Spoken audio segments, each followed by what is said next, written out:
Legal professionals of Reddit. What's the funniest way you've ever seen a lawyer or defendant blow a court case? Story 1. I represent school districts. One of my clients has a farm that is used to teach agricultural science to the students. The manager of the farm decides to brutally euthanize a ton of chickens in full view of a group of elementary school students. Sometimes farms have to euthanize chickens. That wasn't the problem. The problem was that he was whacking the chickens over the head with a hammer, and he had to whack each chicken like 5 to 6 times before they died because he's apparently some kind of psychopath. The poor chickens were not dying. That didn't deter him though. If one refused to die, he just tossed the chicken on the ground and try again with another. But the birds were all getting horrifically damaged, so they were flapping in circles on the ground or walking with terrible stuttering limps or screaming. One of the kids recorded it and Jesus Christ, it was awful to watch. So I recommended the school district fire him immediately because holy hell. He sued for gender discrimination. We now have a Discord.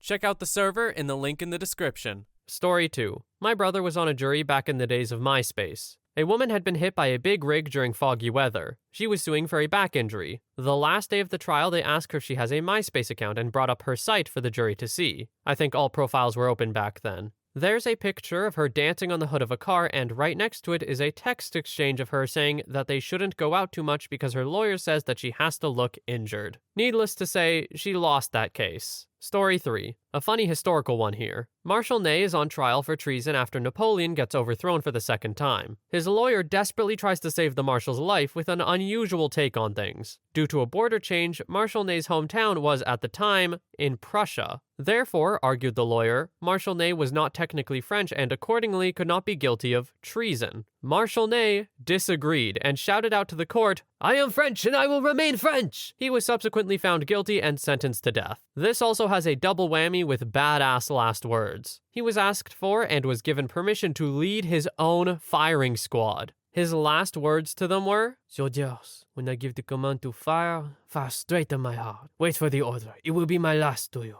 I protest against my condemnation. I have fought 100 battles for France and not one against her. Soldiers, fire." Talk about a way to die. On one hand, I would like to apologize for my accent. On the other, I just want to say I had to try it. I had to try it. I'm Canadian. By all means, I should be able to do a French accent. Clearly, it's not the best. But hey, story 4. I once attended oral arguments for a U.S. Court of Appeals for the Second Circuit. It's pretty much the big time. I watched a lawyer argue that his client received what's known as ineffective assistance of counsel at the trial, from which she was appealing. The attorney, however, was not doing a very good job during oral arguments. So at one point, one of the judges on the panel leans forward and asks him, "Counselor, are you currently providing ineffective assistance of counsel?" Story 5. Not a legal professional, but I do have a good story on the topic. 15 or so years ago, my dad was the manager of a small hotel. One of the semi-regular customers was this big Samoan dude who booked in for a day at a time, always had a few visitors, and always paid in cash. In a 1-to-1 conversion with American dollars, highly unusual in Australia. Dad always said he was a great customer, very friendly with the staff, never gave anyone any problems, and always had a bit of a chat when he checked in. One day, a couple of detectives rocked up and asked to speak to my dad. They showed him a photo of the aforementioned customer and asked if he was currently staying in the hotel. Dad confirmed that he was, and in a matter of minutes, a small contingent of cops arrived. They stormed the room and escorted the guy away in handcuffs. Turns out the guy was a pretty major drug dealer and was wanted in a couple of states. Cut to the court date quite some time later. My dad is on the witness stand and, for whatever reason, the defense is trying to make out like my dad didn't know the defendant and had never ever seen him before. Obviously, my dad insisted that he did in fact know the defendant, but that line persisted from the defense. As my dad left the witness box, he walked past the defendant and said, "Hi, Barry," to which Barry enthusiastically replied, "Hi, Jason, how are you?" While I'm sure this wasn't the only thing that counted against him in the case, it certainly couldn't have helped. He ended up getting quite a few years in jail.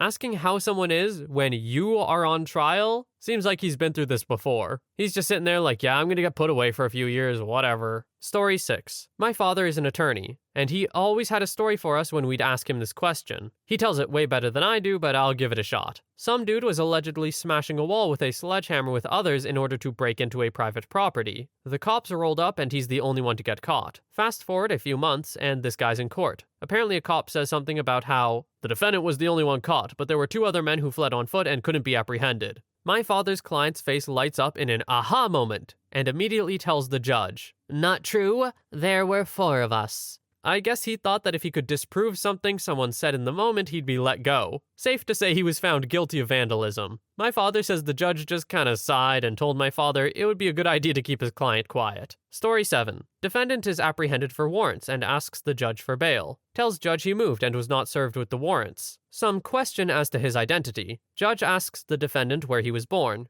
Defendant says Puerto Rico. Defendant totally looks mestizo, not Puerto Rican at all. Judge asks, where in Puerto Rico? Defendant says, San Juan. Judge asks defendant, when were you last in San Juan? Defendant says, a couple of years ago. Judge asks defendant, how did you get there? Defendant replies, I went on the Amtrak. Judge would not grant bail. When you flunk geography, it's for a long time. Story 8. I was the respondent, not the lawyer, in a civil case where the county accused me of violating a rule that a house cannot have more than 2 parties in a month. The county's prime witness admitted on the stand that 1. The rule was implemented specifically in response to a complaint against me. 2. The rule was not written in the county code. 3. The rule was not included in my warning letter nor in my citation. 4. The county had no expectation of ever applying this rule to any other resident in the future. The judge declared the rule null and void. This would be a hilarious rule to have in like a group building or something. It's like, yes, parties are fine and allowed until 2 a.m. except for you, Jeremy. Those have to end at midnight. Story 9. I'm an attorney, and I heard about a hearing where there were several criminal defendants before the judge. The judge noticed a strong smell of pot in the courtroom and asked if any of the defendants had pot on them.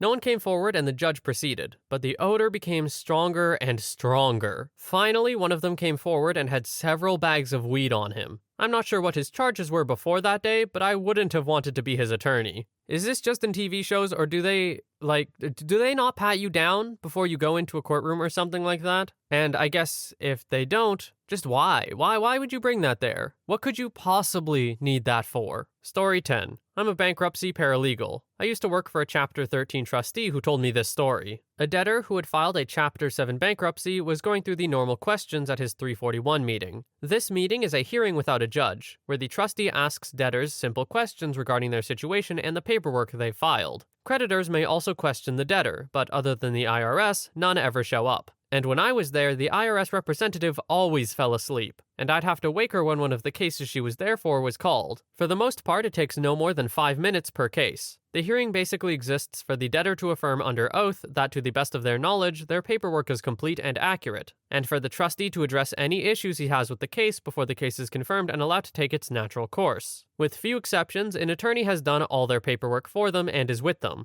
representing them at this hearing. It's all very straightforward and a non-event for the most part. One document that the debtors have to provide is lists of their personal property. Another document they provide is used to protect their property, as in bankruptcy, you're still allowed to keep your stuff, your car, and your house, provided the value of these things is within certain limits or meets various criteria. Most people don't have to give up any property at all. However, in a Chapter 7, a trustee can seize any of your property that is not protected. This would be property that is worth more than the values that are allowed or that is not protected by other factors, such as being exempt from seizure for various reasons provided by the law. The trustee can also seize property if it could be protected but the debtor has failed to fill out the correct paperwork. I'm oversimplifying, but that's the gist of it. But again, very few people lose anything at all. Anyway, in his paperwork, the debtor in this story failed to disclose one item in particular, and had also failed to include it in the paperwork that would have protected it. And that is why he was forced to remove his genuine Rolex from his wrist. And he had to hand it over to the trustee right then and there. Story 11. Sovereign citizens always make for a good time. There was this guy getting a divorce from his wife of 25 years. His entire argument for why he shouldn't have to pay alimony to his wife, who stayed home taking care of their 8 kids, 3 of whom were still at home, is that since his wife would no longer do her marital duties, it wasn't a marriage. She wouldn't sleep with him because he was against trying to prevent more kids happening at all, then referenced the Bible on top of it. The judge's face was priceless. Story 12. I worked as a paralegal in a firm specializing in land use litigation and real estate. Another paralegal's husband got a DWI, and as a favor to her, one of the partners offered to defend her husband in court. This is a small town with a landmark windmill in the center of the town. Well, the DWI of this paralegal's husband, who we all called the missing link, stemmed from him crashing his car into the windmill. Front page of the local paper, reporters at the arraignment, the whole 9 yards. So the law firm partner tells the missing link that when the judge asks him how many beers he had before his accident, he should tell her 3. He proceeds to stand up in front of the judge and tell her he had 3 cases. The whole room started to laugh and he ended up getting jail time. To me, it sounds like he didn't quite sober up before the hearing either. Don't defend yourself in the court of law under the influence, everybody. Story 13. I was an expert engineer witness at a deposition defending a contractor who happened to be an engineer himself. Plaintiff claimed he was liable as an engineer as well as the contractor. Defense was that he was the contractor, but that doesn't mean that he was the engineer for the project just because he was one. After 6 hours of headache-inducing questioning, plaintiff's lawyer pulls out a letter from and certified by the contractor that simply stated, "I am the engineer for the project." He sits back and basically has that look of, "Let's see what you've got to say now." Story 14. Obligatory, not a lawyer, but I took a class on constitutional rights where we had to read decisions from my country's Supreme Court. There was this one where a woman was suing her employer, a company, because IT had found intimate pictures of the woman on the company's computer. IT gave the tip to HR, who proceeded to contact the company's legal department. Anyhow, the woman was fired and she sued because she claimed that by showing the pics to the lawyer, the company was going against her right to privacy. HR also threatened to release the pics to other employees if the woman kept suing or something like that. In the end, the court decided that HR had to return the pics to the woman and that was it. The funny thing was that the woman claimed that those pics weren't even intimate pics, even though she was naked and in suggestive poses. She claimed that she had arrived tired from work, passed out on her bed, and her little daughter took the pics. Story 15. I was still in law school working for a solo practitioner part-time. We had this divorce where dude got caught cheating and his wife cleaned out the bank account, which was the only marital asset to pay for her attorney fees. There was absolutely no reason for her to pay that much for an attorney, and due to that, the attorney on the other side was inflaming her client to fight on every little issue to earn that retainer. Now, our dude was also stupid. He didn't pay the court-ordered temporary child support, and due to that, he had to pay some of her attorney fees. But after all that is dealt with, we have a date to hear arguments on anything not agreed to. Our biggest point is, he'll pay the support order, but she owes him half the bank account amount. We get in front of the judge and she tried to argue that she used the money to pay for a new place and moving fees. BS. We had the financial statement where wife stated that she paid pretty much the whole amount as a retainer. Judge turns around, looks at the attorney in the face, and tells her that her signature is on the financial statement, meaning that either she lied on the statement or she's lying right now. Judge tells her to think very carefully about her next statement, and that in her opinion, wife needed to pay half the money back. Other attorney goes quiet, asks for a recess, and completely changes her resolution position. We basically had her by the balls because she knew if we wanted to, this could amount to a bar complaint, as she made a false statement to the tribunal. We got him back all his money and he got to claim his child for the next 5 years on his taxes. Honestly felt bad for the wife. She had no frickin' idea how badly her attorney was screwing her over. This, among other things, is why I refuse to practice family law. Story 16. Not me, not a legal professional, but my brother's EMT instructor used to live in Chicago. This one's a twofer. The instructor himself had his license suspended for numerous traffic charges, including evading police, but forgot about his arraignment date until about an hour prior. So the guy hops on motorcycle and drives himself to the court. Remember this for later. The dude in the court right before him is a Hispanic guy. The judge reads off everything he's charged for, and then the conversation goes like this. Mr. Gonzalez, how do you plead? No hablo inglés. Mr. Gonzalez, do you understand a word I'm saying? No hablo inglés. Mr. Gonzalez, am I to understand that the whole time no one has bothered to get a translator for you? No hablo inglés. Well, I guess if you can't understand what you're charged with, we'll have to drop all the charges. Gracias, señor. Starts walking out. Get back in here. After him, the instructor goes up. Judge reads his charges and then asks him how he got to the court that day. Oh, my brother gave me a ride. Is that right? Yes, Your Honor. Judge looks at the bailiff. Do you have that footage from parking deck 3? He then proceeds to play CCTV footage of him showing up on the exact same bike that he used to run from the cops. His license remained suspended and the judge told him he couldn't go anywhere near the bike during that time. There was even a cop standing next to it when he left. Story 17. So this wasn't the defendant, but a plaintiff. I was on a jury for a civil trial. There were 2 co-plaintiffs suing one defendant. The first co-plaintiff was being represented by his father, who was an older guy and didn't seem to have much experience in court. For the first week of the trial, seemingly every other question was being objected to. Usually because his questions weren't questions, or he was trying to elicit testimony that was hearsay. He basically upset everyone and presented a terrible case. The second co-plaintiff then gets on the stand, and it was clear that he was there very reluctantly. It gets to the defendant's lawyer's turn, cross-examination, and the co-plaintiff blurts out that the only reason why he's there is because of a fiduciary duty to the other plaintiff. Then he gets asked if he feels the defendant owes him any money, and he just says, no. It was 6 weeks of this stupid trial.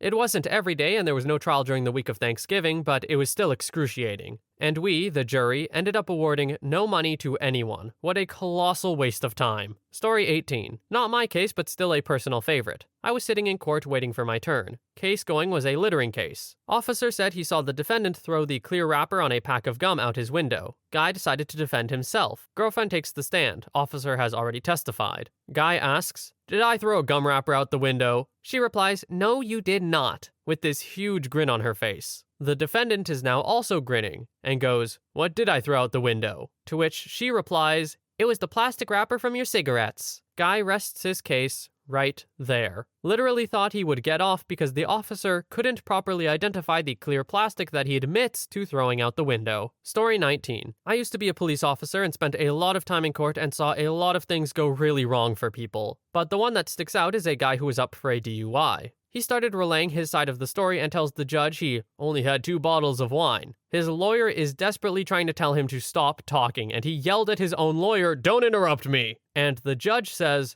"I think you should take a moment to listen to your attorney." And then he told the judge, "Don't tell me what to do, I'm not a damn child." And the judge just smiled and leaned back and said, "By all means, continue." It went badly for him, unsurprisingly.